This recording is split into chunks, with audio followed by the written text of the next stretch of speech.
ये कहानी उस समय की है जब गौतम बुद्ध अपने भिक्षुओं के साथ जैतवन में थे। बुद्ध की देशना में निरंतर ही ध्यान के लिए आमंत्रण था। सुबह दोपहर शाम वे बस एक ही बात समझाते थे, ध्यान ध्यान और ध्यान। देशना का अर्थ आदेश नहीं होता, देशना का अर्थ होता है समझाना, सुझाव देना। बुद्ध के द्वारा हजारों बात कही गई, लेकिन जो सबसे कीमती बात थी वह थी ध्यान। एक बार बुद्ध के 500 भिक्षु बुद्ध का आवाहन सुन ध्यान के लिए तत्पर हुए। बुद्ध ने उन्हें ध्यान के लिए एकांतवास में भेजा। एकांतवास एक भूमिका है जो ध्यान के लिए सहयोगी है। एकांतवास का अर्थ है संसार से दूर होकर प्रकृति के समीप जाना। बुद्ध की देशना पा वे 500 भिक्षु एकांतवास में गए। उन्होंने खूब सिर मारा, परंतु कोई परिणाम उनके हाथ ना लगा। वे दोबारा से बुद्ध के पास आए ताकि ध्यान सूत्र को दोबारा से सही से समझ सकें। गौतम बुद्ध जो सूत्र अपने भिक्षुओं को बताते हैं उसे आप लोगों को ध्यान से समझना चाहिए। बुद्ध कहते हैं एक बीज को उपजाऊ भूमि चाहिए, जल चाहिए, सूर्य की रोशनी चाहिए, हवा चाहिए, तभी एक बीज अंकुरित हो पाता है। ठीक इसी प्रकार ध्यान को भी एक अनुकूल वातावरण चाहिए, तभी ध्यान का बीज अंकुरित हो पाता है। तुमने ध्यान के फायदों को तो समझा, परंतु ध्यान कैसी स्थिति में घटता है इस बात से चूक गए। तुमने प्रयत्न करा, प्रयत्न से ध्यान भला कैसे हो सकता है। तुमने विचारों को रोकने की कोशिश करी, विचारों को रोकने की कोशिश से ध्यान भला कैसे हो सकता है। तुमने अधूरी बात समझी, पूरी बात ही ना समझी। बुद्ध कहते हैं मेरे प्रिय भिक्षुओं, ध्यान से सुनो। सबसे पहले भूमिका समझो। सब संस्कार अनित्य हैं। जो भी है इस संसार में सब अनित्य है। यहाँ कुछ भी स्थिर नहीं। ऐसा जिसने प्रज्ञा पूर्वक देख लिया वह फिर कुछ पकड़ेगा नहीं। ये आधार है, इसे ध्यान से समझ लो। मन का कार्य है चीजों को पकड़ना और तुम्हें उनसे बांधना। जब तुम्हें सब कुछ ही नश्वर नजर आ जाएगा तो फिर तुम कुछ पकड़ोगे ही क्यों। सबसे पहले इस वास्तविकता को स्वीकारो। जब तुम इस भाव को गहरा करोगे तो तुम्हें एक सम्यक भूमि मिल जाएगी जो ध्यान के बीज को अंकुरित होने में सहायक बनेगी। यही विशुद्ध होने का तरीका है, यही विशुद्धि का मार्ग है। यह पहला चरण है जो तुम्हें समझना चाहिए। दूसरा चरण है इस बात को देख लेना कि ये संसार दुख की छाया है। तुम्हें हजारों विचार आते हैं। अगर तुम्हें लगता है कि उनमें से कोई एक विचार भी तुम्हें आनंद दे सकता है तो तुम गलत दिशा में जा रहे हो। विचार तुम्हें आनंद का प्रलोभन तो दे सकते हैं, लेकिन आनंद नहीं। इस संसार से सुख की आशा छोड़ दो। यही दूसरा चरण है। जिस दिन यह दिख गया कि ये सारा संसार दुख है, उसी दिन से दुख से मुक्ति होने की शुरुआत हो जाएगी। पर कमाल की बात यह है कि दुख कभी भी दुख बनकर नहीं आता, वह तो सुख का रूप लेकर आता है। और जब तुम उसमें फंस जाते हो तब वह तुम्हें अपना असली रूप दिखाता है।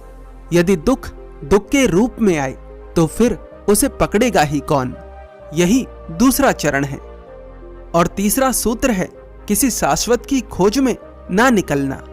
जब तुम्हें सब कुछ अनित्य दिखा तो हो सकता है कि तुम कुछ नित्य की खोज में निकल पड़ो। तुम किसी ऐसी चीज की खोज में निकल पड़ो जो कि सदैव रहेगी। इस तरह की खोज में निकलने का अर्थ है अपने आप को एक नया धोखा देना। ये 3 सूत्र इस प्रकार हैं। पहला सूत्र, इस जीवन में सब कुछ अनित्य है। दूसरा सूत्र, ये जीवन दुख से भरा हुआ है। और तीसरा सूत्र, किसी नित्य की खोज में मत निकल जाना, क्योंकि जो नित्य तुम्हारी बुद्धि खोजेगी वह तुम्हारी बुद्धि जैसा ही होगा। जो इन 3 सूत्रों को अपने भीतर उतार लेता है उसके लिए ध्यान आसान हो जाता है। जिस भिक्षु को बुद्ध के ये 3 सूत्र समझ नहीं आते थे उसे बुद्ध मरघट भेजते थे, शमशान भेजते थे। शमशान एक ऐसी जगह है जहां जीवन की वास्तविकता को बहुत ही आसानी से देखा जा सकता है। जिसे जीवन में दुख नजर नहीं आता उसे शमशान जाना चाहिए, जिसे जीवन में नित्यता नजर आती है उसे शमशान जाना चाहिए। जो नित्य की खोज में है उसे शमशान जाना चाहिए। जो भिक्षु इन 3 भावों को गहरा नहीं कर पाते थे, बुद्ध उन्हें शमशान की भूमि पर ध्यान करने के लिए भेजते थे और वहां ये तीनों भाव बड़ी ही आसानी से गहरे हो जाते थे।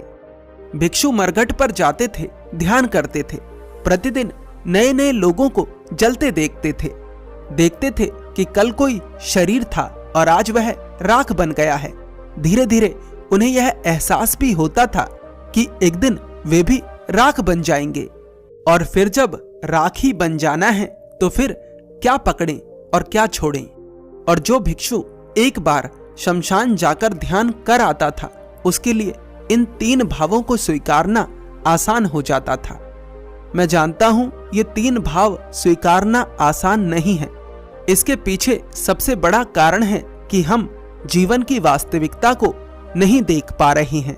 गौतम बुद्ध की बातों का बहुत सारे लोग विरोध करते हैं क्योंकि उन्होंने बहुत सारी चीजें पकड़ी हुई हैं।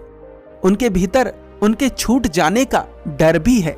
वे जानते हैं कि एक दिन ये चीजें छूट जाएंगी, लेकिन वे चाहते नहीं कि वे चीजें छूट जाएं।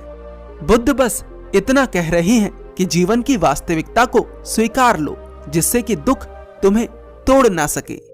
इन 3 भावों को स्वीकारना कठिन तो है, लेकिन जो व्यक्ति इन 3 भावों को स्वीकार लेता है उसके लिए ध्यान आसान बन जाता है। बुद्ध के 500 भिक्षुओं में से 499 भिक्षु दोबारा से एकांतवास में ध्यान करने के लिए जाते हैं। एक भिक्षु बुद्ध के पास ही रुक जाता है। वह भिक्षु आलसी था। उसके मन में संदेह था कि वहां जाकर कुछ लाभ होगा या नहीं। वे 499 भिक्षु जब एकांतवास से वापस लौटते हैं तो कुछ और होकर वापस लौटते हैं। उनके भीतर की ज्योति जल चुकी होती है। वह एक भिक्षु जो बुद्ध के पास ही रह गया था, वह उन भिक्षुओं को देखकर जल भुन जाता है। उसे उन 499 भिक्षुओं से बड़ी ईर्ष्या होती है। वह भिक्षु उसी समय क्रोध में भरकर निश्चय करता है कि आज के आज मैं ध्यान पाकर तथागत से बात करूंगा। क्रोध, लालच, घृणा, ईर्ष्या यही तो ध्यान के सबसे बड़े बाधक हैं और इन्हीं के द्वारा वह भिक्षु ध्यान को अनुभव करना चाहता था। यदि कारण सही हो तो ध्यान एक क्षण में भी हो सकता है, लेकिन अगर कारण गलत है तो पूरे जीवन भी प्रयास करोगे तब भी सफलता नहीं मिलेगी।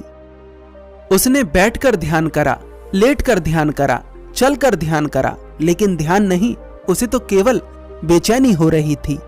रात होते होते वह पागल की सी अवस्था में आ गया। बेचैनी की हालत में उसका पैर एक पत्थर से टकराया और उसके पैर की हड्डी टूट गई। दर्द के कारण वह जोर से करहाया। उसके चिल्लाने के कारण बुद्ध व सभी भिक्षु जाग गए और उसके पास आए। बुद्ध ने उसे समझाया, प्रिय भिक्षु, ये तो ध्यान का मार्ग नहीं। तू जाग, ध्यान हो सकता है, लेकिन इस अहंकार को छोड़, इस ईर्ष्या को छोड़, इस कड़वाहट को छोड़। यदि बीज को पत्थरों में रख दिया जाए तो वह अंकुरित नहीं हो सकता। उसे जल से दूर रख दिया जाए तो भी वह अंकुरित नहीं हो सकता। यदि बीज को अंकुरित करना है तो उसे एक अनुकूल वातावरण प्रदान करना होगा, तभी वह अंकुरित हो सकता है। दूसरों को ध्यान हो गया, इस बात से तुझे दुख है। दूसरों से नजर हटा, खुद पर नजर लगा। प्रतिस्पर्धा ध्यान का मार्ग नहीं।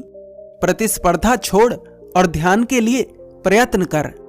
इस भिक्षु की ही तरह ज्यादातर लोगों की मानसिकता होती है। वे हर चीज को प्रतिस्पर्धा में देखते हैं। वह भिक्षु आगे चलकर ध्यान को उपलब्ध होता है या नहीं, यह तो उसकी मानसिकता पर निर्भर करता था। पर क्या आपकी भी मानसिकता उस भिक्षु के जैसी ही है? मेरा आपसे ये प्रश्न है।